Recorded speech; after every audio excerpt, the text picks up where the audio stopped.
Patriots! Two big throws on this drive by Mac Jones, your quarterback. What a throw on the skinny. I'll take more of this, please. 3 down. Put a jacket on him. He don't want to be out here. Sit him down. With Greg Bedard from BostonSportsJournal.com. 3 up. I know you're very results-oriented. I get that. 3 down. It's a fail all around. Fail, fail, fail. On Felger and Mazz on 98.5 The Sports Hub.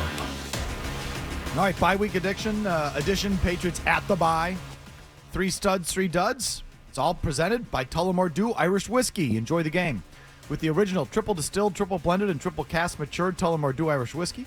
Because when it's game time, it's Tully time. Please drink responsibly. Who's your number 1 star for the Patriots, Greg, at the bye week? Christian Barmore.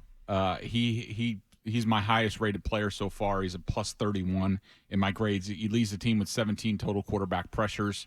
A lot of this stuff has happened in the last 4 or 5 weeks, but he's been tremendous. Not many mental errors. This past week, he really stood up well in the run game, which could earn him, even more playing time, which would be nice to see down the stretch. But I think Barmore has been outstanding, and he's coming into his own. So what matters to me is consistency. Who has been the best player consistently, week in, week out? With stayed on the field, et cetera, et cetera. Jelani Tavai. I think he's been their most consistent, good player all year, and that is sad. That's sad. That is that. And again, I've underrated him up until this year. I've underrated him. He's a solid player. He's pretty good. But the fact that he's their best player this year is an indictment, and it tells you it's an illustration of how bad they've been. Completely agree. I mean, he's a good player, but on a real team, on a real defense, he's a role player, backup role player against certain schemes. That's it. Number 2 for me, Dietrich Wise. Second on the team with 15.5 quarterback pressures. He's a plus 20 in my grades. Talk about consistency. He is there game in, game out. I don't know how he does it, but he gets pressure almost every game. Plus, he's a leader for this team. I think he's done a really nice job. So I went Barmore number 2. I think Barmore's been terrific, but as Greg said, a lot of it's come in the last 5 weeks. And the early part of the year, he wasn't really much of a factor. He's their best player right now, but I think Tavai has been more consistent all year. Number 3. David Andrews. I think he's been a model of consistency. He's only given up 5 quarterback pressures all year. I think next lowest is Trent Brown with 9, and Owenu has 10. So I think that, while NFL scouts and executives think that he is slowing down, I still think David Andrews is really good, let alone the crap show that has gone on either side of him this season. So don't laugh. Again, part of me picks guys who exceeded expectations and have made me go, ooh, Pharaoh Brown.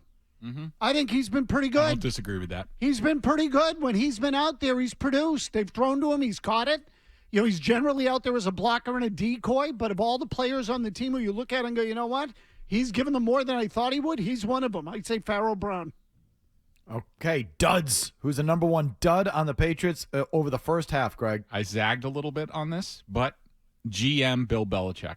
This is his show, his fault.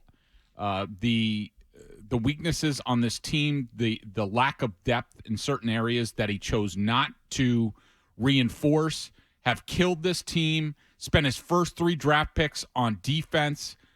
It's a complete joke. So to me, the person most responsible for where the Patriots are right now is GM Bill Belichick.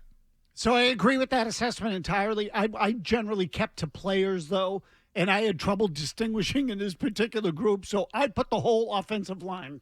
If you ask me what the biggest football problem is on the team, I go offensive line. I don't think there's a bigger problem there. The person, and you can even exclude Andrews because I think he's been the best of the bunch. But the overall, the offensive line group, horrendous. Number 2. And that's why I put number 2 for me, Adrian Clem. The offensive line has been terrible. There's been no development. The young players aren't getting any better. The best players on the offensive line, Trent Brown, David Andrews, and Mike Owenu, were already at that level when they got here. Haven't seen any of the young players develop. City So's done, better once they put him in at guard, but he was a disaster at tackle when they put him out there. Adrian Clem's in charge, and the offensive line is the second biggest reason why the team is where they are, and so I put it on him.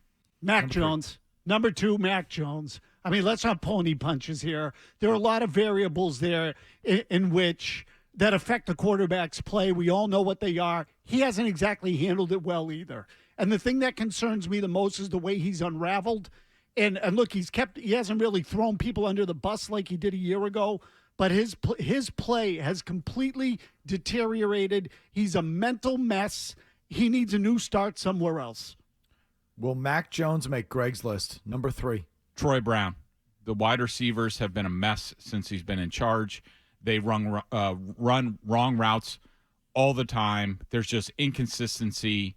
The young guys aren't really developing. Demario Douglas is playing better and getting more time, but his on-field play as far as his routes and things like that haven't really developed.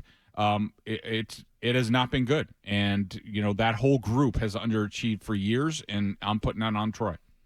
This might be a little bit unfair, but I went with Ramondre Stevenson, and I know the offensive line has been garbage, but Ezekiel Elliott has run well when he's been in there, and I haven't seen Stevenson run hard until the last couple of weeks. So I don't know if it was an injury. I don't know what it was. There were some passes in there that I thought he could have caught that he didn't along the way, and they needed him to be as good as he was a year ago. They had to be able to get more out of their backs this year. He gave them less than he did a year ago. I think that's been a big problem too.